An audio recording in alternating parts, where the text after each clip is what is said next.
영광의 박수 올려드리기 원합니다.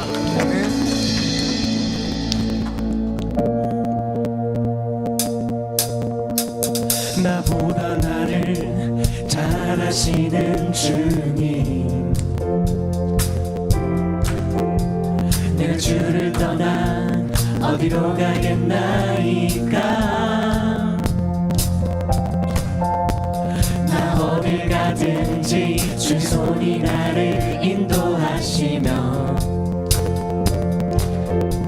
주의 오른손이 나를 붙드시리다. 나를 창세 전부터 계획하시고 지금까지 인도하시네. 하나님이여 주의 생각이 어찌 그리 외로우신지요. 나의 생각보다 나의 뜻보다 더 크고 놀라우신 주님, 하나님이여 나를 살피사 나의 마음을 다시 오니 날 영원한 길로 인도하소서. 성도 고백할까요? 나보다 나를 잘 아시는 주님, 아멘. 내가 주를 떠나 어디로 가겠나이까. 나 어딜 가든지 주의 손이 나를 인도하시며 주의 오른손이 나를 붙드시리라. 나를 창세 전부터 계획하시고 지금까지 인도하시네. 할렐루야. 하나님이여 주의 생각이 어찌 그리 보배로우신지요. 나의 생각보다 나의 뜻보다 더 크고 놀라우신 주님, 하나님이여 나를 살피사 나의 마음을 다시 오니 날 영원한 길로. 한 번 더 고백할까요? 하나님이여, 하나님이여 주의 생각이 어찌 그리 보배로우신지요. 나의 생각보다 나의 뜻보다 더 크고 놀라우신 주님, 하나님이여 나를 살피사 나의 마음을 다시 오니 날 영원한 길로 인도하소서. 나를 창세 전부터 창세 전부터 계획하시고 지금까지 인도하시네. 하나님이여 주의 생각이 어찌 그리 보배로우신지요. 나의 생각보다 나의 뜻보다 더 크고 놀라우신 주님, 하나님이여 나를 살피사 나의 마음을 다시 오니 날 영원한 길로 인도하소서. 하나님이여 주의 생각이 어찌 그리 보배로우신지요.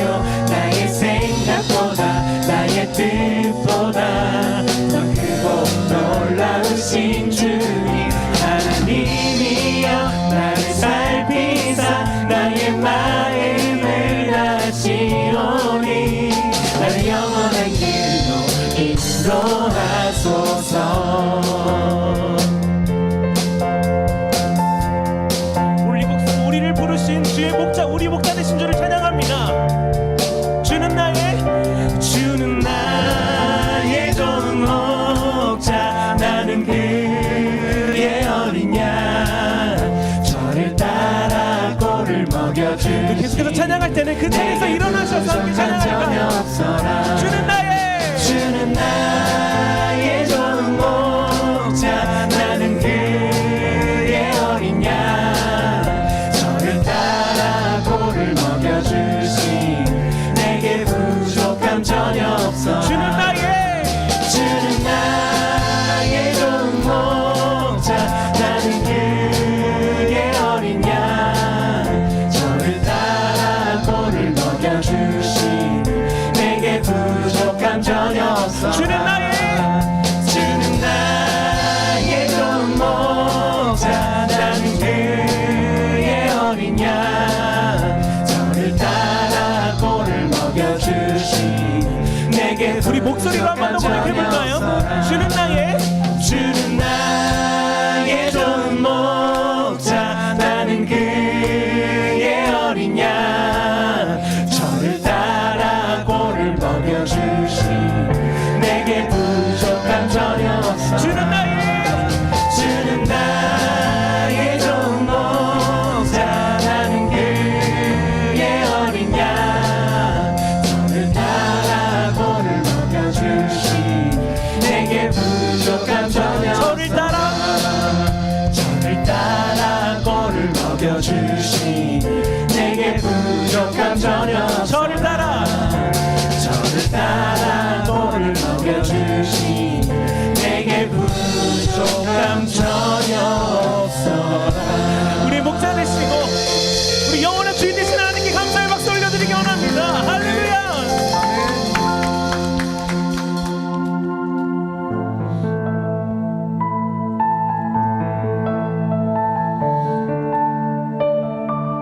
우리 목자 되신 주님께서 이 온 땅의 주인 되십니다. 그리고 나는 그의 울타리 안에 거하는 주님의 것임을 고백하며 나가는 시간 되었으면 좋겠습니다. 함께 고백할까요?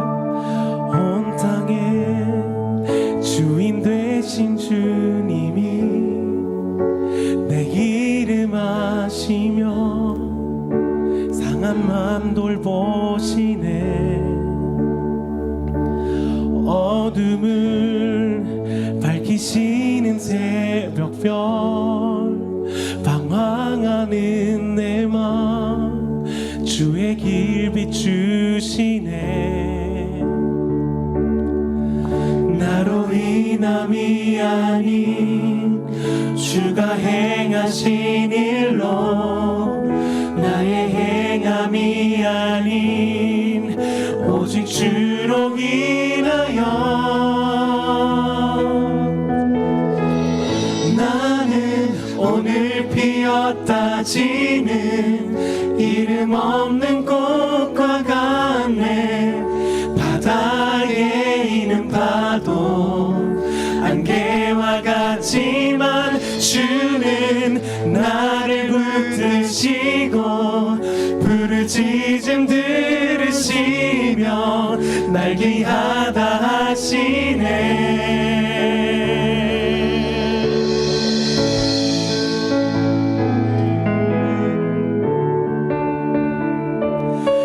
주님은 나의 죄를 보시고 사랑의 눈으로 날 일으키시네.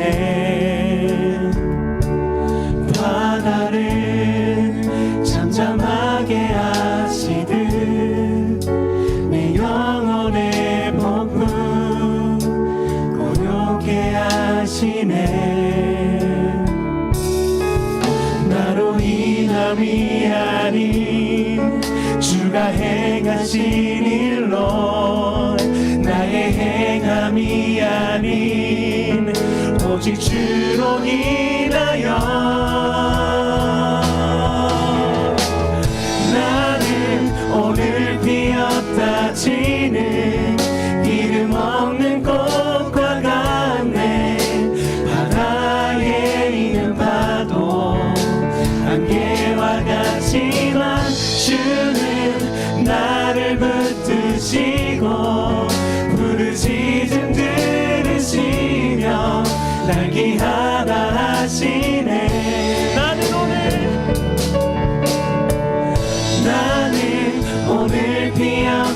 지는 이름 없는 꽃과 같네. 바다에 있는 파도 안개와 같지만 주는 나를 붙드시고 부르짖음 들으시며 날 귀하다 하시네. 나로 인함이 아닌 나로 인함이 아닌 주가 행하신 일로 나의 행함이 아닌 오직 주로 인하여 나로 인함이 아닌 주가 행하신 일로 나의 행함이 아닌 오직 주로 인하여 나는 오늘 피었다 지는 이름 없는 꽃과 같네. 바다에 있는 파도 안개와 같지만 주는 나를 붙드시고 부르짖음 들으시며 날 귀하다 하시네. 나는 오늘 피었다 지는 이름 없는 꽃과 같네. 바다에 있는 파도 안개와 같지만 주는 나를 붙드시고 부르짖음 들으시며 날 귀하다 하시네.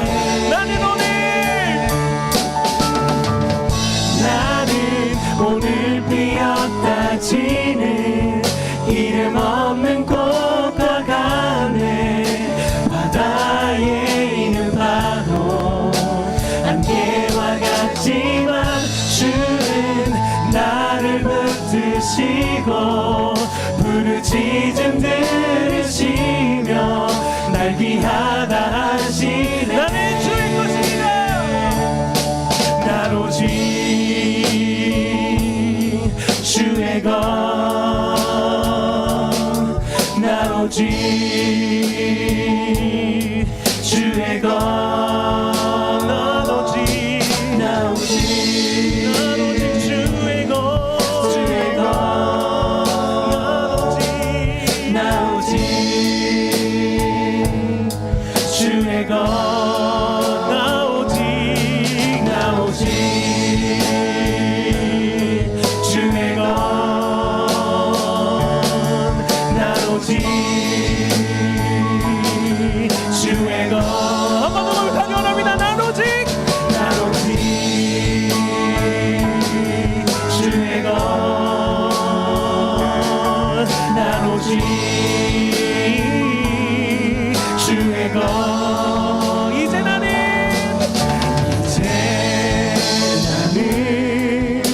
옛사람 아니요 사랑에서 던지신 주의 자녀이니 그 한없는 주의 사랑 안에 기쁨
옛사람 아니요 사망에서 건지신 주의 자녀이니 그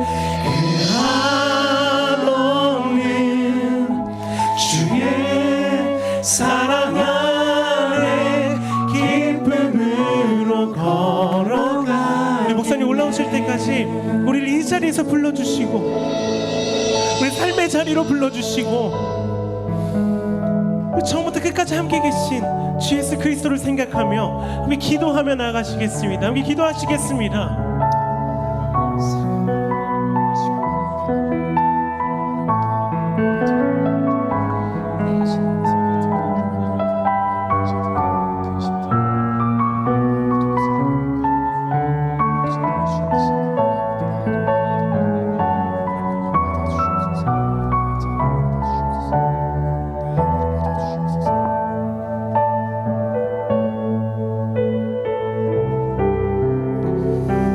나는 예배자입니다. 함께 우리 찬송하며 하나님 앞에 예배로 나아가겠습니다.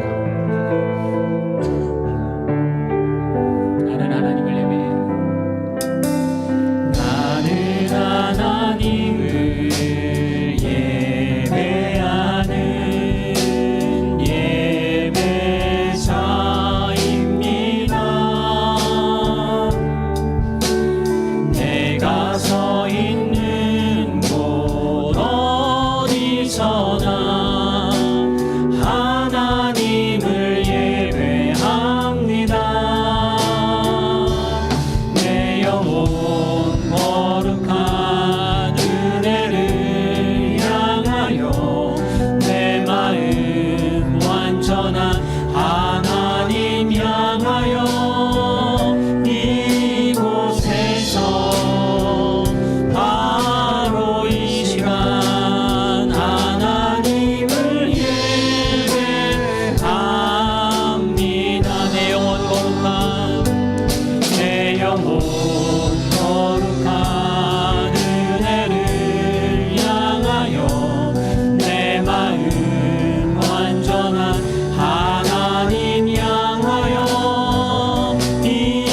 이곳에서 바로 이 시간 하나님을 예배합니다. 조용히 함께 묵상으로 잠깐 하나님 정결한 마음 달라고 묵상으로 잠깐 기도하겠습니다. 하나님, 우리 예배 가운데 하나님의 주인 되심을 인정하는 죄를 예배되게 하여 주시옵소서. 하나님 은혜가 충만한 기쁜 예배 또 복된 찬송과 마음에 있는 기도가 될 수 있도록 인도하여 아멘.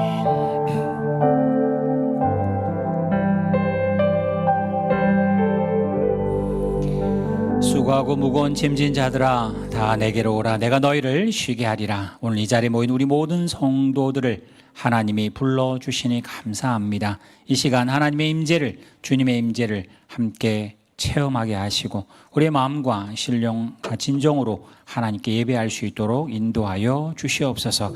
우리가 드리는 찬송, 우리가 드리는 기도 마음문 열게 하시며 하나님께 영광이고 우리에게 충만한 은혜의 시간 되게 하여 주실 줄 믿사오며 이 모든 말씀 예수님의 이름으로 축복하며 기도드리옵나이다. 아멘. 사도신경으로 우리의 신앙을 함께 한 목소리로 고백합니다.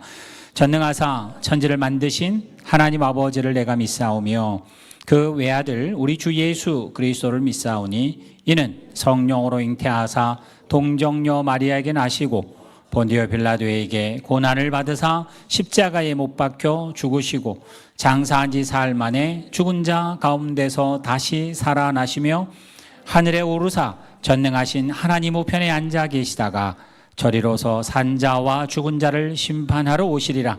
성령을 믿사오며 거룩한 공예와 성도가 서로 교통하는 것과 죄를 사하여 주시는 것과 몸이 다시 사는 것과 영원히 사는 것을 믿사옵나이다. 아멘. 자리에 앉으셔서 찬송가 30장 찬송할 때 이 30장 우리가 거의 잘 안 불렀던 찬송입니다. 천천히 1절은 천천히 하면서 따라 하시고요. 그 다음에 나머지 큰 목소리로 찬송하겠습니다.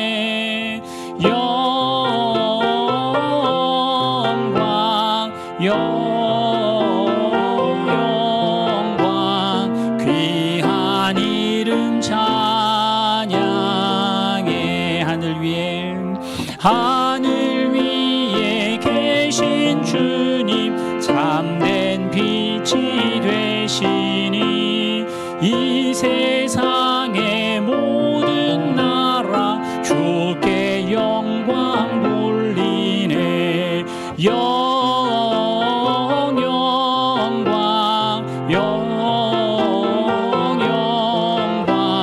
주의 이름 찬양해.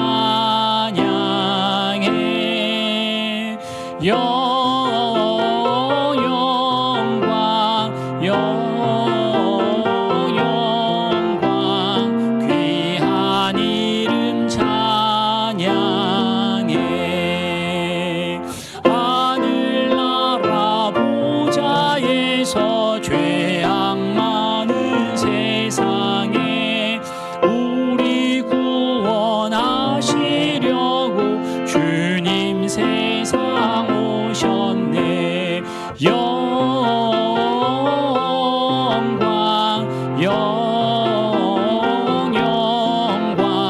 주의 이름 찬양해.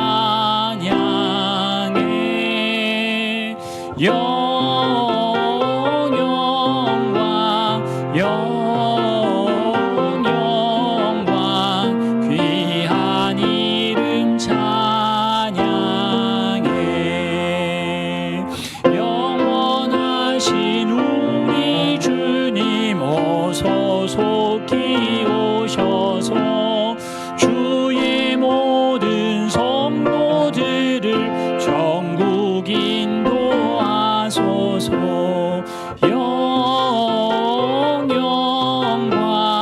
영광 주의 이름 찬양해.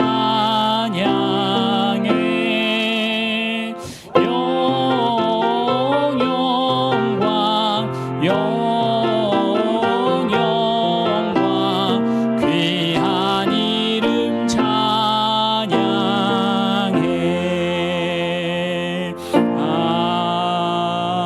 아멘. 제가 이 찬송 선택한 이유는 일단 가사가 오늘 본문이랑 합당하고요. 또 나중에 우리 온 가족 예배 때 사부 합창할 때 이 찬송 꼭 한번 했으면 좋겠다 싶어서 먼저 또 이 찬송가는 또 신앙 고백이기도 하지만은 또 익숙해야 더 큰 목소리로 또 가사를 담을 수 있어서 함께 찬송했습니다. 함께 기도하겠습니다. 살아계신 하나님 아버지, 오늘 이 시간 하나님 앞에 즐겨 예배합니다.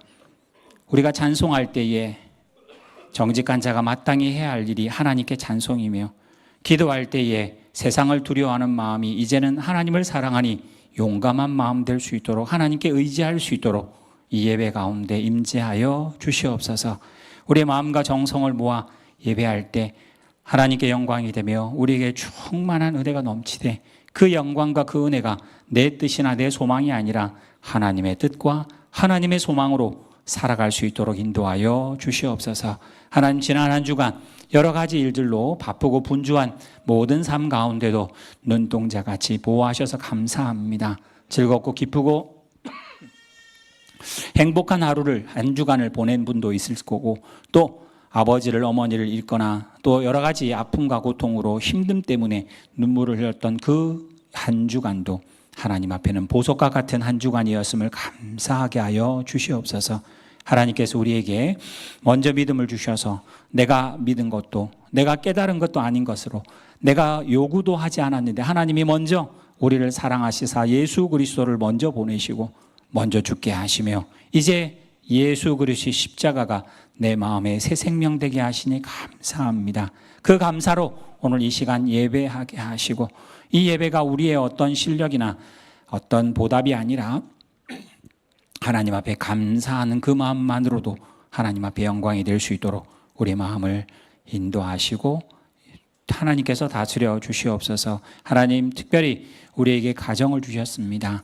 우리에게 주신 이 가정이 하나님의 믿음, 하나님의 말씀 위에 반석 위에 잘 서서 남편과 아내로, 부모와 자녀로, 또 자녀를 허락하신 우리의 자녀들이 믿음의 반석 위에, 그리고 부모의 세대보다 더 믿음의 갑절이 될 수 있도록 우리 가정을 인도하여 주시옵소서. 특별히 우리에게 아이들을 주셔서 우리 교회 학교와 또 많은 선생님들의 수고와 봉사도 있지만은 먼저는 우리의 부모들이 먼저 믿음의 교사되게 하시고 믿음의 모범이 될 수 있도록 인도하시고 앞에서의 잔소리나 앞에서의 교훈이 아니라 우리 부모의 뒷모습을 보고 자라는 우리 아이들이 될 텐데 우리의 부모들이 먼저 하나님 앞에 무릎 꿇게 하시고 세상을 내 힘으로 이길 수 없으나 예수가 이기신 이김으로 우리 부모들이 먼저 힘쓴 그 노력과 그 삶이 하나님 앞에 열매 맺을 수 있도록 우리 아이들에게 은혜를 더하여 주시옵시고 우리 아이들 세상 가운데 살 때 지혜와 실력으로만 사는 것이 아니라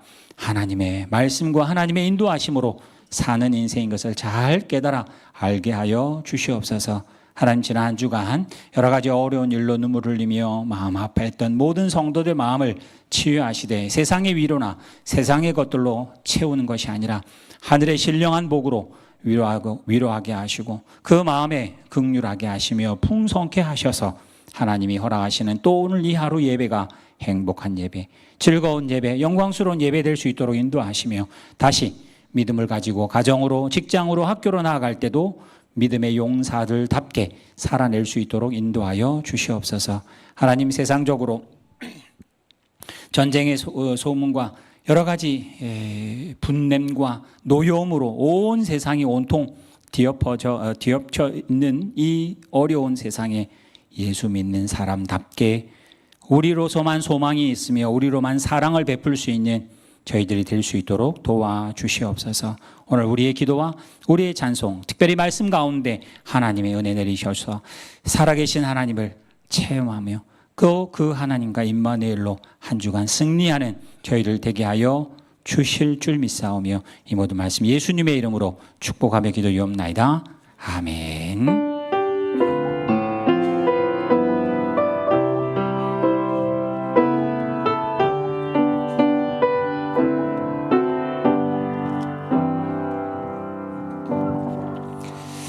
우리 주보 한쪽을 펼치셔서 하이델베르그 교리문답 제8주일째, 우리 지난주에는 사도신경, 우리의 신앙을 믿는 그 요소의 가장 핵심들은 사도신경에 있습니다 라고 고백했던 것이 있었고요. 오늘 24문, 25문 이제 사도신경을 한 단락 몇 주 동안 계속 다루게 될 겁니다. 자, 24문 사도신경입니다. 사도신경은 이 조항들은 어떻게 나누어집니까? 같이 읽습니다. 시작. 세 부분으로 나누어집니다. 성부, 첫째 시작. 성부 하나님과 우리의 창조. 둘째, 성자 하나님과 우리의 구속. 셋째, 성령 하나님과 우리의 성화에 관한 것입니다. 사도신경을 8개를 믿습니다라고 제가 지난주 요약했는데 그걸 크게 3개로 이야기하면 하나님과 창조, 예수와 구속, 성령과 성화라고 하는 본문으로 요약이 됩니다. 첫 번째 성부에 관한 이제 이야기가 앞으로 나올 텐데요. 제25문 오직 한 분 하나님이라고 저희들은 알고 있었고 유대인들도 그래서 기독교를 이단이라고 생각하거든요. 오직 한 분 하나님만 계시는데 당신은 왜 삼위 곧 성부, 성자, 성령을 말합니까? 같이 읽습니다. 시작. 왜냐하면 하나님께서 자신을 그의 말씀에서 그렇게 계시하셨기 때문입니다. 곧 이 구별된 삼위는 한 분이시요 참되고 영원한 하나님이십니다. 사실 이 삼위일체라는 말은 성경에 없습니다. 삼위일체라는 말은 없고요. 그 터툴리안이라는 사람이 신학자가 연극이라고 하는 그때의 단어를 가지고 삼위일체라는 말을 만들어서 우리에게 신학으로 이해를 시켰어요. 그래서 동방 종교라고 할 수 있는 그 사람들은 일신 하나님은 한 분이다 그렇게 이야기하고 서방 종교로 넘어가면서는 삼위일체 하나님입니다. 그래서 이 삼위일체를 이해할 수가 없습니다. 왜냐하면 세상에 그게 없기 때문에 그래요. 하나인데 셋이다, 셋인데 하나다 그런 건 없습니다. 근데 이제 그럼 왜 이걸 우리가 왜 우리는 이걸 고백하고 믿는가? 우리는 이해 안 되고 유추해낼 수는 없는데 성경이 말하는 거라서 그렇습니다. 성경이 말했다고 없는 거를 있다고 하는 게 되느냐? 우리는 성경을 믿기 때문에 성경이 가는 만큼 가고요. 성경이 가지 않는 것은 우리도 안 가는 성경이 말했기 때문에 이해되지 않지만 한 분이면서 세 분이십니다라고 하고요. 제가 지난번에 한번 삼위일체 점점 가까워지고 있다고 말씀드리면서 양자역학 이야기 드렸죠. 그래서 제가 그때 가서 피아노 제가 한번 쳐드린 적이 있는데 도 치면 도는 한 소리입니다. 근데 도미 땡 하고 치면 화음이 되어서 한 소리가 나면 도미솔 땡 치면 C 코드라고 하는 코드로 하나, 그러니까 소리가 하나로 들리는 조화가 있은 그것처럼 양자역학도 1이냐 0이냐 1도 0도 뭐 이런 이야기가 이제 점점 그래서 과학이 발달하면 하나님을 부인하는 걸로 안 가고 과학이 발달하면 발달할수록 하나님의 존재를 증명하는 것들로 오히려 되는 그런 역설을 보게 됩니다. 어쨌든 삼위일체 성부 성자 성령을 사도신경은 고백합니다. 왜 그랬느냐? 사도신경을 만들 때는 하나님만 하나님이었거든요. 그래서 유대인들은 기독교인을 이단이라고 생각했던 이유가 예수는 사람인데 왜 청년을 신이라고 했을까? 그래서 한참 종교 교회사에 그런 역사가 있어서 이런 고백이 가능합니다. 오늘 하나님께서 우리에게 주시는 말씀은 요한복음 21장. 제가 요즘 가끔 실수를 사실은 저도 잘 안 했던 것 같아요. 자주 합니다. 이 본문이 지금 주보에 잘못 나와 있습니다. 액정에는 그렇게 안 나옵니다만은 분명히 바꿨는데 아마 지난주 본문이 21장 15절부터 19절이라고 되어 있는데 점점 자주 이런 일이 생기는 것 같아요. 요한복음 21장 제일 마지막 22절부터 25절까지 제가 읽겠습니다. 예수께서 이르시되 내가 올 때까지 그를 머물게 하고자 할지라도 베드로입니다. 내게 무슨 상관이냐? 너는 나를 따르라 하시더라. 이 말씀이 형제들에게 나가서 그 제자는 죽지 아니하겠다 하였으나 예수의 말씀은 그가 죽지 않겠다 하신 것이 아니라 내가 올 때까지 그를 머물게 하고자 할지라도 내게 무슨 상관이냐 하신 것이라. 이 일들을 증언하고 이 일들을 기록한 제자가 이 사람이라. 우리는 그의 증언이 참된 줄 아노라. 25절 같이 한 목소리를 읽겠습니다. 시작. 예수께서 행하신 일이 이 외에도 많으니 만일 낱낱이 기록된다면 이 세상이라도 이 기록된 책을 두기에 부족할 줄 아노라. 아멘. 몇 달 동안 요한복음을 이렇게 전부는 아닙니다만은 드문드문 함께 보면서 그때 제가 1장을 설교한 게 아니라 2장 처음 표적부터 시작했습니다. 오늘 요한복음으로 이 본문으로 마지막을 제가 장식을 하며 3월 달에는 다른 주제를 하려고 오늘 마무리를 하려고 합니다. 오늘 마지막에 이 요한복음 21장을 쓰고 예수님이 행한 일이 정말 많지만은 다 기록하면 둘 수가 없으니까 7개만 기록했습니다. 이제 그렇게 해서 요한복음을 마무리합니다. 여기 나오는 제가 제목을 요한의 증언. 요한은 요한복음을 이렇게 질문하는 게 좋을 것 같아서 제가 이렇게 썼습니다. 또 그리고 될 수 있으면 저는 성경 안에 있는 본문을 제목으로 삼고 싶어서 요한의 증언은 사실입니다 할 때 그럼 요한이 무슨 증언을 했을까 물어봅시다. 요한복음을 읽으면 요한복음을 쓴 사람이 왜 이거를 썼는지 또 읽는 사람은 무슨 목적으로 그것을 받아낼 건지 쓰는 것은 당연할 겁니다. 혹시 여러분이 대학 시절에 졸업할 때 졸업고사를 보는 학교도 있고 졸업 논문을 쓰는 학교도 아마 있을 겁니다. 아니면 더 학위가 높아지면 논문을 필히 쓰죠. 근데 그 논문이 서론, 본론, 결론으로 갈 때 제일 마지막에 쓰는 챕터는 서론입니다. 연구를 하고요. 네, 교수님과 함께 뭘 하겠습니다 해서 뭐 나름대로 연구 방법을 다 찾고 그리고는 이제 결론까지 났습니다. 그래서 결론이 되면 그 다음에 서론을 씁니다. 제가 이 제목은 이 논문은 이런 제목으로 쓸 것이며 어떤 방법으로 연구할 것이고 그래서 본론은 이렇고 나중에 결론은 이렇게 날 겁니다 라고 순서상 서론이 맨 앞에 있지만은 쓰기는 제일 마지막에 쓰는 게 그게 통상이고 그렇게 씁니다. 자기는 이렇게 서론을 먼저 씁니다 해놓고 하다가 결론이 틀려지면 그 말이 안 되기 때문에 순서상은 그렇게 그래서 읽는 사람 입장에서는 본론과 결론을 혹시 못 봤다 할지라도 서론을 보면 그 내용을 대략 알 수 있습니다. 근데 오늘 요한은 주보에 제가 기록을 했던 것처럼 요한복음 20장에 이 이야기를 미리 해요. 그 액정 한번 보여주시고요. 주보 1번 보시면 예수께서 제자들에게 제자들 앞에서 이 책에 기록되지 아니한 다른 표적도 많이 행하셨으나 오직 이것을 기록함은 왜 요한복음을 썼느냐? 예수님이 하나님의 아들 그리스도이심을 믿게 하며 또 너희가 이걸 믿어서 영생 생명 얻게 하려고 이 요한복음 씁니다. 그렇게 해서 요한복음 20장이 사실은 끝이 납니다. 근데 21장이 부록같이 붙어 있어요. 그래서 제가 1번 제목으로 썼던 것처럼 마태, 마가, 누가는 예수님의 부활, 예수님의 승천, 예수님이 제자들에게 남겨두며 주신 명령, 그래서 굉장히 큰 스케일의 그림, 빵빠리를 울리고 하늘나라 올라가고 구름 타고 올라가시고 이런 것들로 끝나기 때문에 훨씬 더 웅장한 스케일이라면 요한복음은 조금 스케일이 아주 이런 스케일로 말하면 쪼잔합니다.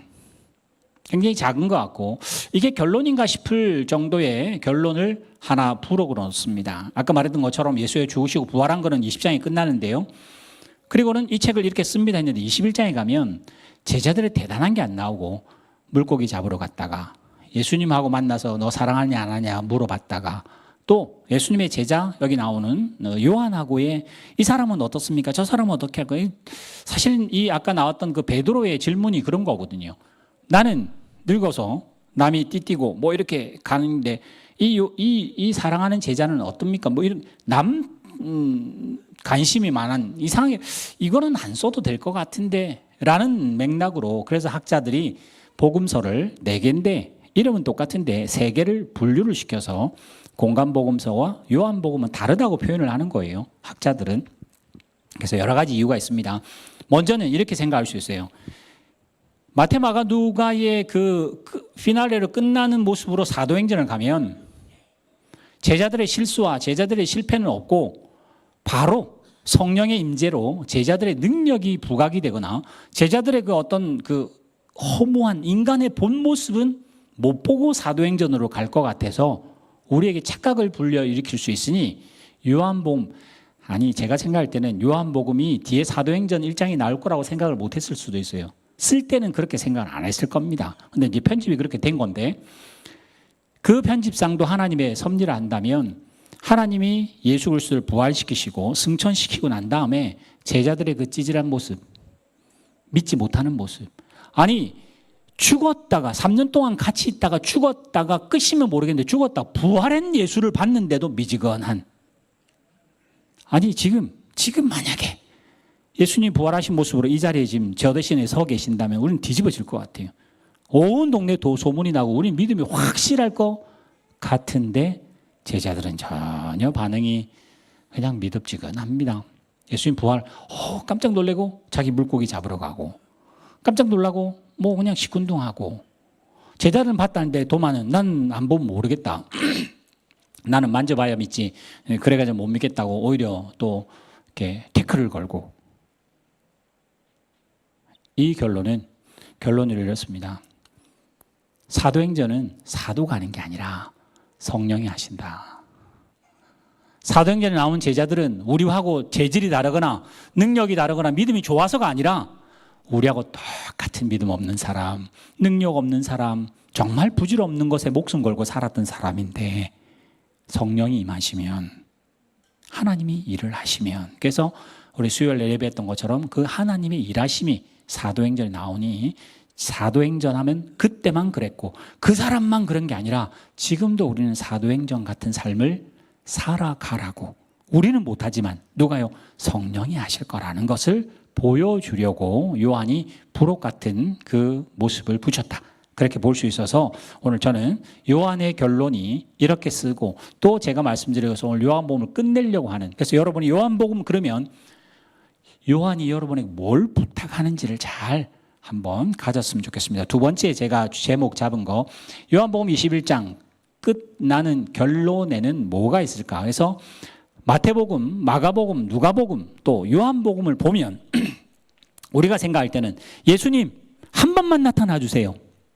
그 많은 기적 중에 뭐 책으로 쓰면 여기 둘 데가 없을 정도로 많다 그러니까 하나님 제가 어려움이 많고 이러니까 한 번만이라도 뭐 환상이라도 꿈이라도 한번 보여주시면 제가 확실히 믿고 가겠습니다라고 생각해서 우리의 갖고 싶은 결론은 사실은 기적이나 은혜나 능력이나 각오나 이런 헌신들의 포커스가 맞춰져 있습니다. 하나님이 이것만 충족해 주시면 제가 목숨 걸고 내 인생을 다 바치겠습니다 라고 하는 각오를 딱 대기하고 있다가 하나님이 한 번만 촉발을 딱 시키면 폭발할 것 같은 기대를 가지고 있습니다. 근데 오늘 요한은 아까 말한 것처럼 흐지부지 끝나는 것처럼 오늘 요한이 우리에게 일러주고자 하는 것은 전혀 다른 이야기. 그래서 제일 마지막 본문 보이세요. 25절에 아까 이거는 뭐 우리 눈에는 그렇게 안 보입니다만은 질문을 그렇게 하면 보입니다. 예수께서 행하신 일이 이 7개 말고도 만일 낱낱이 기록하면 정말 하나님이신 예수님이 행하신 건 정말 많다. 근데 그거를 이 책에 둘 필요도 없고 두지 않았다는 이야기는 여러 가지를 전제하는데요. 그 중에 제일 중요한 게 7개라서 7개만 뽑았다 말해도 오케이. 그것도 오케이. 근데 저는 생각할 때 예수님이 행하신 일이 이거 말고도가 아니라 행하신 일보다 요한이 더 중요한 게 있다고 말하고 싶어 합니다. 내가 이걸 왜 안 쓰는 줄 아느냐? 더 중요한 게 있다. 그럼 더 중요한 게 뭘까? 그럼 22장으로 가야 되는데.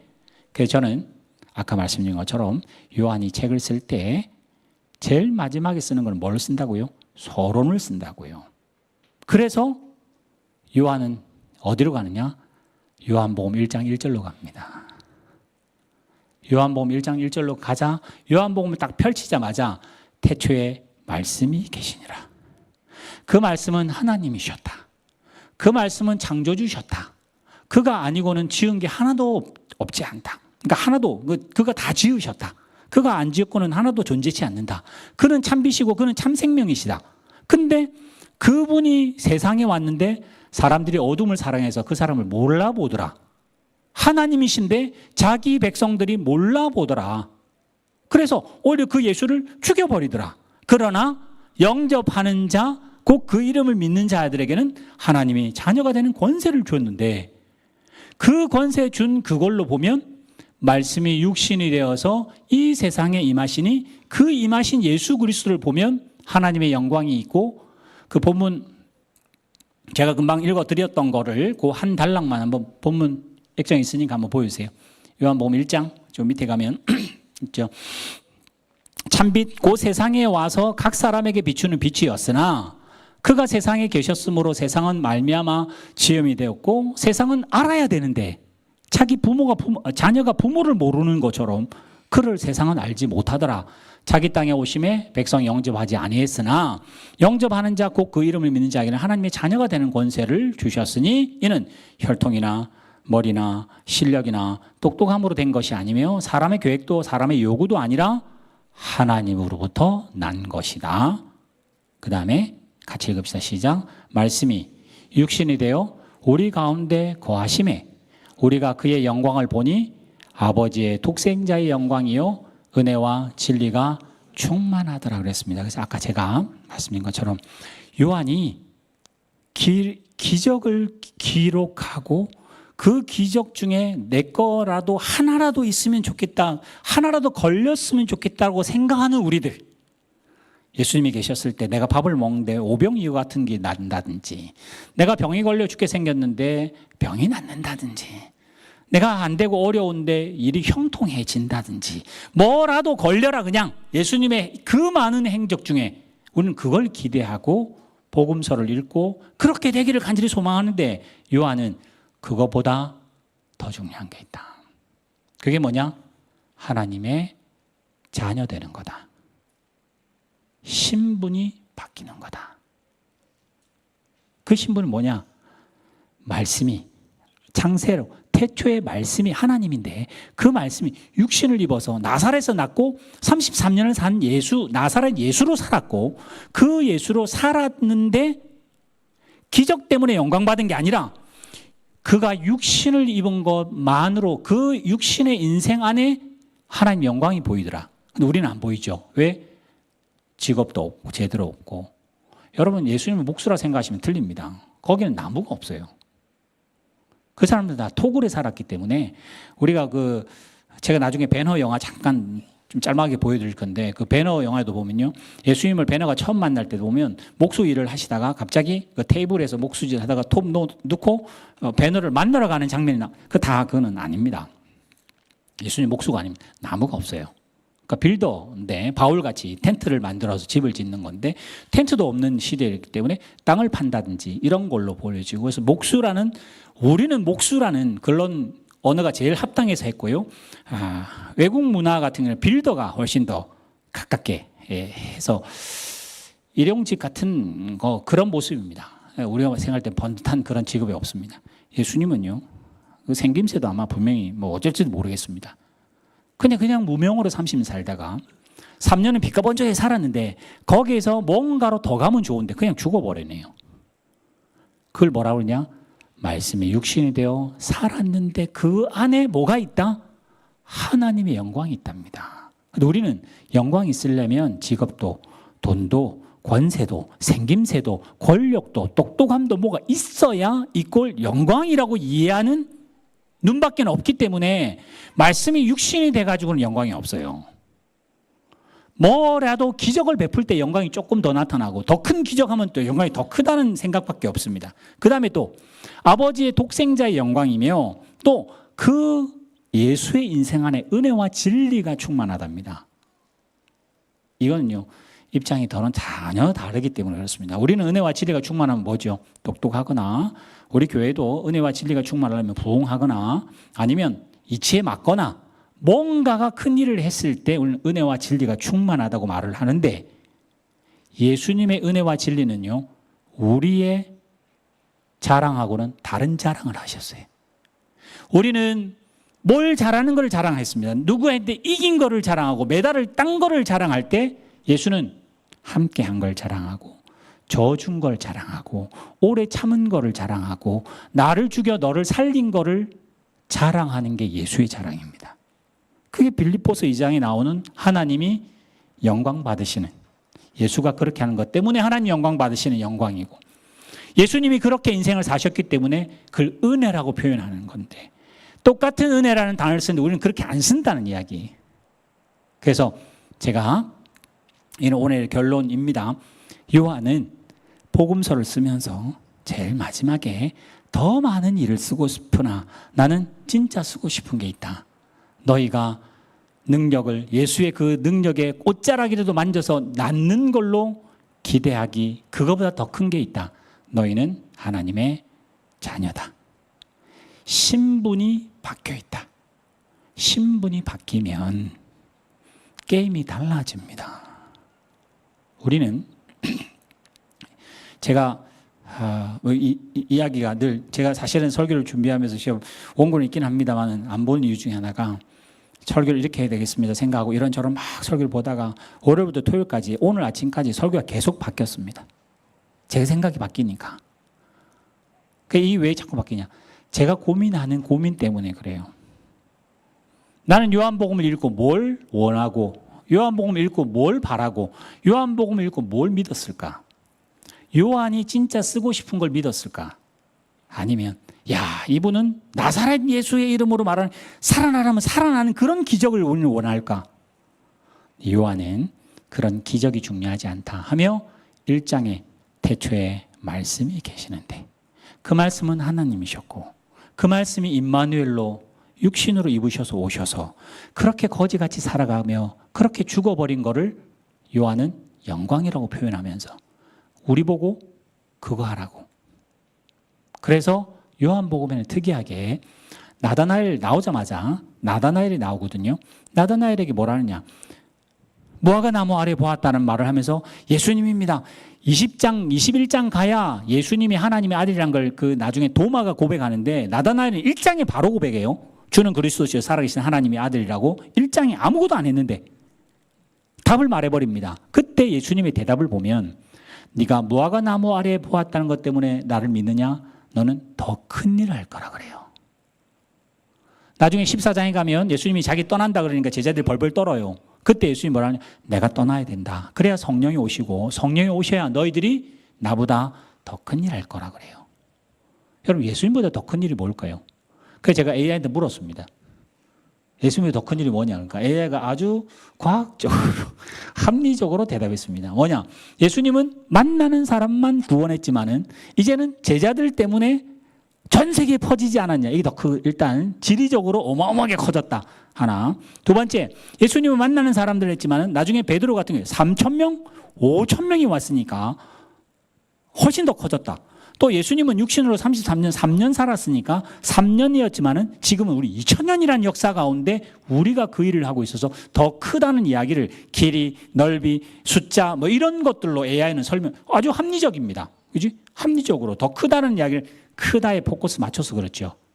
예수님의 본래 의도는 뭐였냐? 하나님이 나를 이 땅에 보내셔서 하나님의 뜻을 하라 해서 나는 뜻대로 살다가 죽었는데 그 죽음도 뜻이었다. 그래서 빌립보서에 하나님의 뜻을 이루었다. 십자가에서 이루었다라고 말을 했던 인생 그대로 예수님이 제자들을 보내니 너희도 예수가 살았던 것처럼 하나님의 자녀로 살고 그렇게 무명으로 살고 그렇게 하나님의 뜻대로 하루하루를 살다가 사람들은 인정치 않을지 모르지만 하나님의 뜻대로 살다가 하늘나라 가는 거를 그대로 하라고 요한이 말하고 싶어 하는 건데 막상 설교하는 저는 평생을 예수 믿는다는 우리는 요한의 그 나온 기적들 중에 뭐라도 하나 걸려라. 나는 요한복음을 사랑하고 좋아하니까 그걸 자주 설교하니까 거기에 있는 뭔가가 콩고물이라도 콩가루라도 뭐 떨어져 그 생각으로 요한복음을 읽었던 저를 발견하게 돼서 요한이 썼던 의도하고는 전혀 딴 걸로 갑니다. 그래서 저는 뭐라고 생각했냐? 우리는 예수 믿을 때 하나님의 능력이 있으신 거 알잖아요. 요한복음이 말한 것처럼 이 기적 말고도 기적이 정말 내한테는 기적 하나도 안 하시는데 성경에 기적이 수백 개 수천 개면 뭐 문제가 있냐? 그러면서 우리는 마음에 뭐 분함이 있습니다. 여러분 저 개인적으로 하는 말이에요. 여러분도 잘 보시면 세상의 뉴스는 말할 것도 없고요. 여러분 마음을 한번 찬찬히 보면 우리는 예수 안에 평안이 없습니다. 살 때 굉장히 무섭게 삽니다. 지금 누군가가 말 한마디 잘못 걸면 터질 것 같은 시한폭탄 같은 마음의 답답함으로 삽니다. 돈을 벌어도 답답하고 내 몸이 아프다가 건강해져도 답답하고 이게 답이 아니고 젊었을 때는 뭔가 답이 있을 것 같아서 그렇게 따라갔는데 어느 정도 나이가 들면 이것도 신기루고 예전에 이것 때문에 신경질 나고 막 대판 싸웠던 거 지금 생각하면 이거 아무것도 아닌 거 가지고 너가 올리 내가 올리 하고 그렇게 얼굴을 붉힌 일들이 무슨 이유였는가 생각이 들기도 하고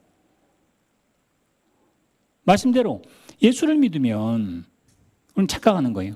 기쁘고 마음에 평화가 솟고 강같이 흐르는 기쁨이 있을 거라고 착각하고 있는데 안 오니까 늘 마음에 분이 있고 분은 또 거꾸로 말하면 억울하고 그래서 기도해도 하나님 언제까지 기다려야 됩니까? 하나님 빨리 오셔서 좀 해결 좀 해주세요. 그 답답한 마음을 시편에 그런 찬송 굉장히 많습니다. 하나님 언제까지입니까? 언제까지 이렇게 하실 겁니까? 라고 하는 그 분냄이 그 성도들의 그 모습을 많이 보는데 저는 그걸 거꾸로 딱 뒤집어 보니까 왜 유대인들이 예수를 죽였을까? 그 마음 똑같은 것 같아요. 예수라고 하는 청년이 기대치를 이만큼 올려가지고 이제는 뭔가 될 줄 알았는데 풍선이 뻥 하고 터지니까 그 기대치가 거꾸로 확 바뀌어가지고 죽여버리자가 되는 거예요. 지금 우리도 마찬가지. 예수 잘 믿고 얌전하게 믿고 불법 안 하고 적법하게 하니까 하나님이 도와줄 줄 알았는데 이때까지도 안 도와주네. 5년도 안 도와주네. 죽을 때까지 하나님 안 하시네.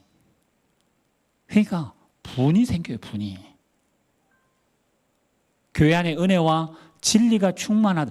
예수의 인생을 요한은 평가하기를 은혜와 진리가 충만함이 그 안에 하나님의 영광이 있다고 그랬는데 아무리 눈 씻고 봐도 하나님의 영광도 안 보이고 거기는 은혜와 진리가 없는데 기적은 있고 능력은 보이는데 그걸 요한은 능력이라 은혜라 말 안 하니까 근데 나는 그렇게 보고 싶으니까 이 괴리를 어떻게 할까? 저도 지금 고민이 많습니다. 평생을 목회하고 믿는다 하면서도 뭘 믿고 믿고 있는지. 요한복음에 대해서 그나마 전 복음서 중에는 제가 요한복음을 굉장히 사랑하고 뭐 설교도 정말 뭐 수백 편 수천 편을 아마 했을 것 같은 그 본문인데, 요한이 하늘나라에서 보면 그거 그렇게 설교하는 게 아니야. 나는 그러려고 쓴 거 아니라고 말하겠다는 생각이 들기 시작하면서 요한의 증언이 뭘까? 그래서 아까 제가 말씀드린 것처럼 요한이 기적을 딱 쓰고 내가 더 쓸 거 있지만은 안 쓰는 이유는 뭔지 아느냐? 이런 기적을 하신 분으로 제한되지 말고 본래 이분은 태초에 하나님이셨다. 근데 그분이 육신을 입으셨다. 그분이 하나님의 뜻대로 우리와 임마누엘이셨다. 그리고 했다, 그거는 말할 필요도 없는 게 누가복음에 가면 아기 예수로 태어나는데도 하늘에는 영광이에요. 아기가 태어나면 아무것도 안 했는데 왜 영광이라고 그랬을까?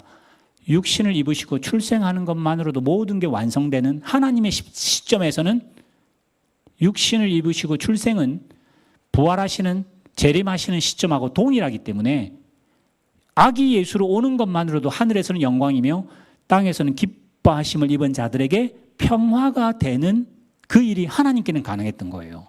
우리는 아기 예수가 나가지고 뭘 해야 영광이지.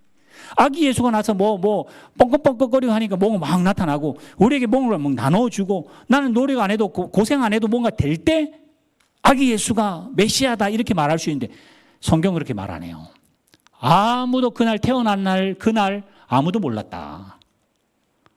왔자 결국은 인사한 사람은 억지로 끌려온 것 같은 목자들만 와가지고 했지 뭐 아무도 몰랐고 오히려 태어난 걸 죽여버리려고 덤벼드는 세상이 있었는데 우리는 그게 무슨 영광이며 그게 무슨 은혜와 진리가 충만하냐고 반문하는 우리들에게 오늘 저는 요한의 증언은 예수의 기적에 눈을 하지 말고 아까 기록했잖아요. 너희가 이 기록을 보면 그분이 메시아란 걸 알고 그 메시아를 믿어 영생 얻으라고 생명 얻으라고 죽는 게 끝이 아니라는 것을 알려고 내가 이걸 썼다 해서 다시 1장으로 가서 태초의 말씀에 계십니다. 아멘. 그 말씀이 육신을 입으셨습니다. 더 아멘. 그 육신을 입으신 분이 그렇게 사시다가 우리의 죄로 죽으셨습니다. 아멘.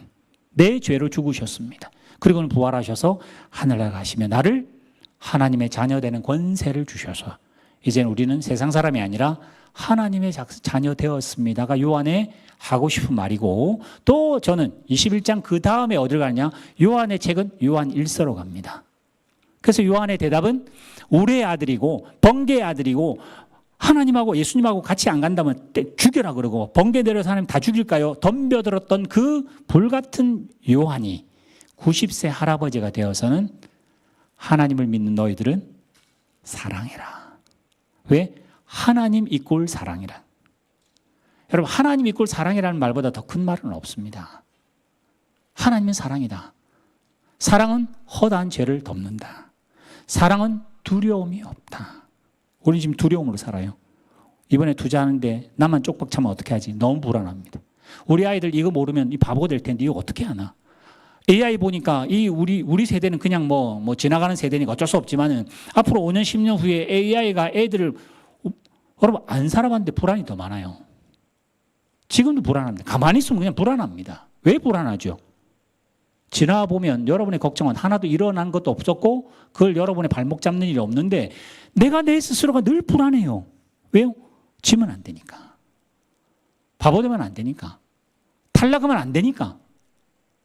그는 로마 제가 그 생각했었어요. 여러분에게 설명하기 위해서 뭘 고민하다가 로마 검투사들에게는 다른 거 필요 없습니다. 나중에 배너 영화에도 보면 규칙은 없습니다. 9바퀴를 돌 때 먼저 들어오면 무조건 1등. 그래서 뭐 마차를 뭐 죽이든지 뭐 살리든지 뭐 때리든지 관계없이 9바퀴 돌고 1등으로 들어오면 끝. 그게 법이에요. 마치 세상은 그랬었어요. 살아남는 놈이 이긴다. 무슨 법 아무 소용없다. 결국은 이기는 놈이 이긴다는 것으로 살았던 우리들에게 세상이 바뀌었다. 말씀이 육신이 되어서 바뀌었다. 뭐 마치 피구를 하듯이 금 밟으면 죽지만은 그거는 게임에 죽는 거지 탈락이 아니라는 거를 너희들은 금 밟아도 된다. 왜요? 체육 시간이 끝나면 그건 아무 소용없는 거니까.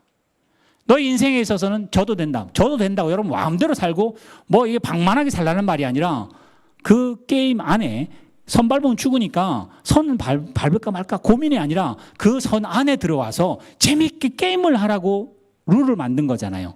근데 우리는 그 금 옆에 서서 밟으면 안 되는데 이렇게 불안하게 살던 게 그렇게 살지 마라. 너희는 죽음이 끝이 아닌 판이 바뀐 하나님의 영광과 은혜와 진리가 충만한 인생을 살도록 하나님의 자녀가 되는 권세를 준 이제는 새 사람이니까.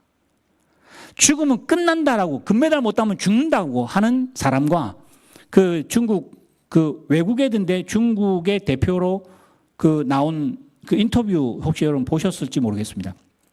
어느 기자가 물었어요. 당신은 금메달 2개 더 딸 수 있는데 못 따서 안타깝지 않으니까 그 선수가 하는 말이 금메달, 동메달, 은메달 이 메달은 자기가 최선을 다해서 얻을 수 있는 선까지 내 건데 내가 실수해서 못 땄습니다. 그런 바보 같은 말을 하지 말라고 오히려 기자에게 하는 말을 보면서 그 선수의 그 마인드는 아주 뭐 저는 좋다고 생각. 우리도 마찬가지예요. 여러분 예수 믿어서 성공하려고 예수 믿는 게 우리입니다. 예수 똑바로 믿어서 교회 부흥하려고 믿는 게 목회라고 생각했습니다. 예수 잘 믿어서 성경을 잘 알아서 유명해지는 게 하나님께 영광이며 은혜와 진리가 충만하다고 그렇게 이해하며 생각해왔던 우리들에게 요한은 바꿉니다. 아니다. 너희는 하나님의 자녀인 신분이 다른 자이기 때문에 너희는 신분이 저 죽으면 끝나는 사람하고 같이 놀지 마라. 같이 불안해하지 마라. 너는 금발보다 산다. 죽어도 산다. 살아서 믿는 자는 영원히 산다. 예수의 이 모든 그렇게 생각하면 요한 1, 2, 3서로 가서 하나님은 사랑이다. 그러니 너희가 먼저 사랑해라. 사실 너희가 먼저 사랑했냐? 아니다. 하나님이 먼저 너희 사랑했지 않느냐. 너희는 하나님 사랑 안 하는데도 이제 너희가 먼저 사랑하라. 어떻게 해요? 예수님이 사시는 것처럼. 그래서 그 잠깐 한번 그 그림부터 보여주세요. 그 배너라고 하는 이게 배너라고 하는 그 포스터가 나온 1960년대 포스터입니다. 저희 영화는 1959년도에 만들어졌으니까 지금으로 하면 65년 뭐 그죠 70년이 다 돼가는 겁니다. 저기 보시면 예전에 진짜 신문에 다 한자들이었었어요, 그지? 옛날 신문들은 저렇게 해서 저기 보면 하여튼 뭐 읽을 수 있는 분은 읽어보세요. 그리고 저 1959년인데 저기 오스카인가 뭐 아카데미인가 하여튼 11개 부문의 상을 받았대. 아직까지 기록이 안 깨지는 뭐 그리고 또 이 영화는 10년 동안 찍었고 엑스트라가 가장 많이 그때는 CG라고 하는 개념이 없었기 때문에 거기 운동장에 또 마차 타고 할 때 그걸 10년 동안 찍었대요. 그래서 59년도 나왔으니까 진짜 옛날 거잖아요. 그래서 제가 이제 찾아보니까 이게 원 소설이랍니다. 사실은 영어 발음이라서 그렇지 훌의 아들 맥도날드의 아들 맥도날드 디메오의 아들 하는 것처럼 존의 아들들 존슨 뭐 이렇게 하는 것처럼 훌의 아들이라고 하는 걸로 히브리 말로는 그렇게 되는데 영어로 부르다 보니까 배너 이렇게 불러버려서 하여튼 유대인의 아주 귀족계 훌이라고 하는 그 제사장 집안의 이제 그런 거고 그 밑에 부제가 예수님의 이야기라고 하는 걸로 1880년도 소설이랍니다. 1880년이니까 지금으로부터 140, 50년 전 소설이었답니다. 저 1800년 후반대는요 미국의 부흥운동이 일어나는 아주 하여튼 획기적인 데인데 어쨌든 저 대한 이야기가 많은데 저 영화를 1905년 1920 몇 년 무성 영화로 찍은 것도 있더라고요. 유튜브 찾아보니까 말은 안 나고 막 동작만 그 찰리 채플린처럼 막 나와서 하는 그런 거 있는데 유명해진 거는 저 영화입니다. 저기 나오는 찰튼 헤스턴이라고 하는 사람이 나오고 했던 겁니다. 4시간짜리. 러닝타임이 4시간이에요. 그래가지고 어떤 사람이 뭐라고 썼냐면 영화관에 갔는데 중간에 잠깐 끊더만 화장실 갔다 오라고 그래서 우리 음악 연주회 가면 그러잖아요. 잠깐 멈춰서 화장실도 갔다 오고 물 한잔 마시고 이 영화가 그래요. 3시간 30분 넘게 하니까 지금 우리 청년들에게 저거 보라 그러면 지겨워서 못 볼 것 같아요. 그냥 30초만 말하세요. 그냥 뭔지 4시간을 볼 수 있을지 모르겠습니다. 근데 꼭 한번 기독교 영화 중에는 뭐 하여튼 탑입니다. 제가 볼 때는 기독교 영화의 메시지 중에 탑이고, 그 다음에 제가 우리 청년들이 얘기했던 그 클린트 이스트우드가 나오는 그랜토리노 아니면 뭐 더블스 어드베킷 뭐 이런 거는 성경을 이해하는 일에는 기가 막힌 그림으로 보여주는 거니까 아주 좋은 뭐 동화책도 있습니다. 영화가 그렇습니다. 한 장면만 제가 보여드릴게요. 유튜브에 있는 거 좀 좋은 걸 찾았는데 찾지 못했고요. 예, 한번 잠깐만 보여주세요. 예. 보여주면서 제가 설명하겠습니다. 아시는 분들은 아시겠습니다. 배너가 귀족이었는데 그 메살라라고 하는 친구한테 배신을 당해가지고 지금 노예로 잡혀가다가 갈릴리 나사렛을 지나가다가 예수님을 만납니다. 근데 저 사람이 10부장이거든요. 100부장도 아니고 10부장인데 저 배너한테만 물을 주지 말라 그래요. 짐승도 주고 옆에도 주고 다 주면서. 그래서 이제 이 사람이 이제 쓰러져요. 제가 말해서 쓰러진 건 아니고 본래 영화가 저렇게 쓰러집니다. 그러면 이제 누가 본래 영화는 이제 저기 예수님의 뒷모습이 나오면서 와서 예수님 물을 줍니다. 이제 예수님이세요.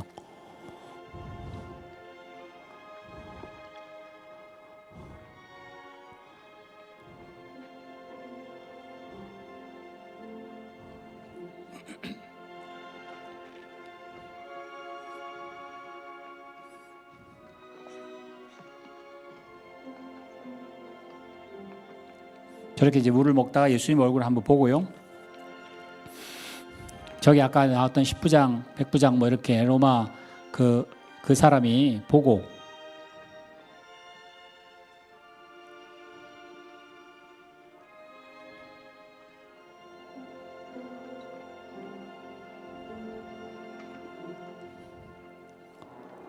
You!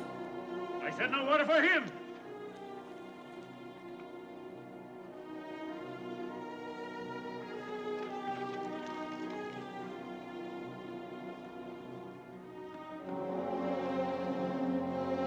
저는 소설이니까 저는 영화의 연출입니다. 예수님 얼굴 보고 저렇게 안 했을 것 같아요. 사람들은 예수님 한 방 때렸을 것 같아요. 실제로는 영화니까 예수님 보고 멈칫하지 뭐 어떻게 못해서 이제 그냥 가자 그럽니다. 그냥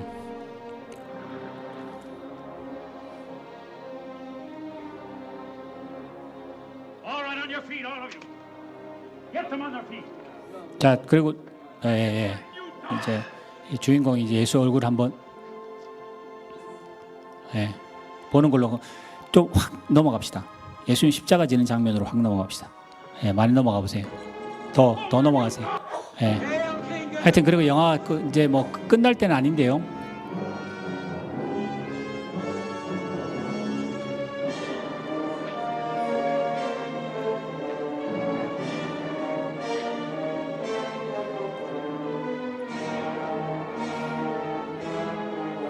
조금 더 앞으로 가서.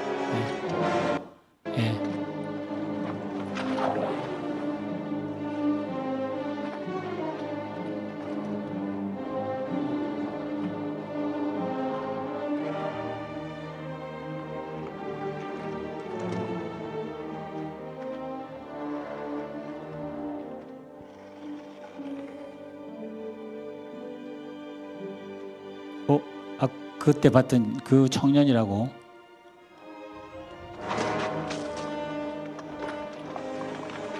여기서 스톱. 자, 일단 스톱해 놓으시고. 아까 제가 말씀드리고 싶은 건 사실 이 장면에 뭐였냐면 지금 베너가 노예로 팔려가다가 나사렛을 지나가는데 쓰러졌습니다. 근데 예수님이잖아요. 그렇죠? 우리가 생각할 때 우리는 이렇게 이제 제가 연출해 보자는 겁니다. 요한복음을 읽는 누가 마태 마가를 읽는 성경을 읽는 우리들은 베노에게 물 주지 말고 예수님 능력 있으시잖아요. 그럼 노예에서 풀어주면 되잖아. 백부장이니 천부장이니 다 물려치고 거기 있는 노예들 다 풀어주고 거기서 해피엔딩 가는 게 왜 능력 있으신 분이니까 우리는 그걸 늘 기대했었어요. 근데 그거 안 해주니까 예수를 믿는데 그냥 뭐 말은 못하겠고 그냥 또 흐지부지 안 믿기는 또 너무 찝찝하고 또 믿어는 치는 건 어떻게 할 거야 하며 그냥 끌려가다가 또 예수님 한번 만나고 저 사실 저기 베너가 예수를 만난 장면은 그렇게 오래는 나오지 한 20, 분량으로는 한 20분밖에 안 되니까 얼마 안 되는데 만나는 걸 여러 번 만납니다. 예수님이 그 산상수훈할 때도 멀리서 보게 되고요. 또 뭐 이렇게 하면서 몇 번씩 보게는 돼요. 그러다 나중에 이제 어머니하고 누나가 문둥병이었을 때 예수가 죽으시면 그때 천둥번개 칠 때 낫게 되는 뭐 그런 연출이 나오는데 제가 말씀드리고 싶은 그겁니다. 저도 그렇고 여러분도 그렇고 예수님이면 물 주는 걸로 하지 말고 풀어줄 수 있는 사람이 왜 안 풀어줄까? 우리의 답답함을 풀어달라고 그렇게 믿고 있기 때문에 안 풀어주는 예수님을 보며 우리는 뭐 세상에게 분노하고 삽니다. 그래서 오늘은 어떻게 사느냐? 가인같이 살아요. 내한테 인사 안 하고 내한테 뭐 내하고 생각이 안 맞고 이러면요 바로 오늘 흠집 냅니다. 예수 믿는 사람들도 나보다 더 은혜 받는 교회가 있다면 저 교회 싫습니다. 나보다 더 은혜 받는 내 성도가 있으면 이 사람은 나에게 경쟁자가 돼요. 싫어요. 우리 교회에 계시다가 다른 교회 가셨다 그러면 가다가 뭐 만난다. 원수가 아닌데 괜히 피하게 되고 괜히 만나면 얼굴이 붉어지고 아니 천국 가면 다 만날 거라고 우리는 그렇게 믿으면서도 막상 우리끼리는 인사가 안 되는 게 말이 안 되는 것 같은데 왜 그게 인사 안 될까? 우리 교회 방침도 없습니다만 우리 교회하고 같이 안 있다고 그 우리하고 적인가? 아닌데 성경으로 말하면 전혀 아닌데 우리는 적이라고 생각하며 얼굴을 돌려야 되고 붉혀야 되고 눈을 흘겨야 되는 그런 일이 우리에게 일어난다면 이거는 요한이 말하고 성경이 말하고자 하는 거는 완전 딴판으로 가는 거다. 어떻게 해야 되느냐? 예수님이 베너에게 어떻게 하죠? 물 먹고 힘내서 가라는 거 아니에요. 살아라는 거 아니에요. 그래서 어디로 가죠? 노 젓는 거 가잖아요. 노도 3년 저었대잖아요. 3년 안 저었겠지만 하여튼 3년 저어가지고 결국은 뭐 사고가 나고 해가지고 아리우스라고 하는 그 어마어마하게 높은 종독의 양자 아들이 되잖아요. 그래서 황제한테 막 반지도 하고 이제는 그 빌라도 총독보다 더 높은 사람이 될 만큼 유다의 예루살렘에 와서 몇 살 나고 그 우리가 아는 그 경주 그는 실제로 CG가 아니고 실제로 하는 거니까 로마에 가면 그 운동장은 지금도 있어요. 그런 건 다 없어졌지만 그 경기장에서 실제로 해서 그 몇 살 나는 죽어버립니다. 그때 보면 베너가 뭘로 사느냐? 증오심으로 삽니다. 여러분 우리는 뭐 믿고 증오심으로 믿고 사는 것처럼 삽니다. 용서가 안 돼요. 나한테 반대하고 나한테 흘기고 나를 인정 안 해주면 바로 오늘 증오심을 가지고 사는 그런 모습으로 삽니다. 그런데 예수가 죽어요. 십자가에. 그래서 뭐 베너가 뭐 그 장면은 잘 안 나옵니다만 베너가 나중에 오면서 제가 주보에 써놓은 그 대사 있죠. 그거 보여주세요. 그 본문 제일 마지막 4번. 베너가 제일 마지막에 그 하녀랑 결혼을 하거든요. 그 에스더라고 하는 하녀. 그 에스더가 예수님의 말을 많이 전해줘요. 그래서 예수가 죽고 난 다음에 와서 에스더에게 뭐라고 그러냐면 그 사람이 그 말을 하더라. 그러면서 누가복음에 나오는 하나님 저들이 하는 일을 저들이 모릅니다. 그러니 용서해 주세요. 라고 했던 스데반에 했던 말하고 똑같은 말을 예수님이 십자가 위에서 하시면서 죽은 모습을 보고는 베너가 하는 대사가 저겁니다. 그의 말이 그의 목소리가 내 마음에 있던 칼을 놓겠답니다. 저는 저거 보면서 우리도 신앙생활을 몰라냐 칼 품고 하는 것 같아요. 다 죽여버려야지. 내가 살아야 되니까. 내가 은혜 받아야 되니까 남들은 다 죽여버려야 되는 경쟁으로 산다면 그거는 신앙은 신앙이지만 참 빈약한 신앙입니다. 근데 요한이 말하잖아요. 아니다. 이제 너희들은 판이 바뀌어서 너희는 하나님의 자녀의 신분으로 사니까 그러면 저도 된다가 제가 말씀드린 저도 된다 그러면 네 마음대로 살자가 아니라 충성하며 사셔야 돼요. 저도 되니까. 그럼 어떻게 되냐? 남들은 지면 안 된다고 빠듯빠듯 할 때 나는 배려할 수 있고요. 한 번 더 웃을 수 있어요. 제가 일부 예배 때 그 이야기 했었어요. 우리 저기 스프링우드 거기 뭐 만두집도 있고 뭐 한국 식당이 있었는데 파셨대요. 뭐 아시는 분인데. 그래서 쌈밥집을 한답니다. 저희 아내가 쌈밥집을 굉장히 좋아하거든요. 한국에서는 아주 좋아했는데 여기는 없으니까 늘 한대요. 그래서 쌈밥집을 한다는 그 이야기에 얼굴이 이만큼 근데 그 이야기 했어요. 1부 때. 아니, 교회에 올 때 웃어야 된다. 일주일 동안 힘들고 어려워도 뭔가 지고 힘들고 막 상처받고 해도 하나님을 보러 온다는, 하나님께 예배할 수 있는 자녀라고 하는 그걸로 웃어야 되는데, 쌈밥집 한다고 웃고 맛있는 거 먹으러 간다고 웃고 뭐 햄버거 먹으러 간다고 웃고 내 마음에 드는 거는 뭐 즐거워하잖아요. 근데 우리의 신부는 아주 하찮게 생각하죠. 하나님의 자녀가 되는 권세를, 그는 별로 안 중요한 거니까. 근데 요한은 그게 중요하답니다. 하나님 자녀가 되는 권세가 진짜 중요하답니다. 왜요? 죽어도 되니까. 죽으면 끝이 아니니까. 요한계시록 같은 그런 새하늘 새 땅이 있다니까. 어제 주무시다가 오늘 일어난 거 아니에요. 오늘 아름다운 날을 보잖아요. 오늘도 죽었다가 하늘나라 본다고 하잖아요. 그래서 오늘 저는 요한이 뭘 말하고 했었을까? 우리의 신앙도, 그래서 여러분 늘 말씀드린 것처럼 교회 오면 힘들고 어려웠고, 특히 우리 교회 다 그럴 거예요. 오다가 이제 부부가 운전하다 보면 대부분 싸우는 게 많습니다. 그죠? 왜 빨리 안 했냐, 똑바로 안 했냐, 뭐 깜빡이 안 켰냐, 뭐 앞에 운전 험하게 하면 또 서로 신경질 내다가 서로 욕하고 막. 그래도 예배하러 오면 웃으셔야 돼요. 성도들이 뭔가 내 마음에 안 맞고 뭐 그렇게 해도 그때는 웃으셔야 돼요. 먼저 인사해야 돼요. 한번 피하기 시작하면요, 성장할 틈이 없습니다. 내가 먼저 배려하고 내가 먼저 낮추고 인사하는 걸 먼저 해야 그 다음 스토리가 돼요. 아까 말했던 베너 같은 경우도 거기서 예수님이 감옥에서 그 노예에서 풀었으면요, 그 사람이 잘할 겨를이 없습니다. 요셉이 잡혀갔는데 그 자리에서 바로 하나님 풀어주시면 그 30이 될 때까지 총리가 될 만한 찬스가 없어집니다. 우리도 거룩한 하나님의 자녀의 영광과 은혜와 진리에 충만한 찬스가 어디? 지지고 볶으셔야 돼요. 내일 또다시 직장에 출근하셔야 돼요. 내일 또다시 힘들고 불편한 사람 만나야 돼요. 그럴 때 안 했는데 내일 만나게 되시면 먼저 인사하세요. 속은 답답하고 터질 것 같아도. 그러다 속 터져 죽으면 순교한 걸로 하늘에서 큰 영광이 있을 거니까. 그렇게 요한이 하고 싶은 말이었다라는 생각이 들어서 오늘 이 말씀을 읽기 좋아합니다. 기도합시다.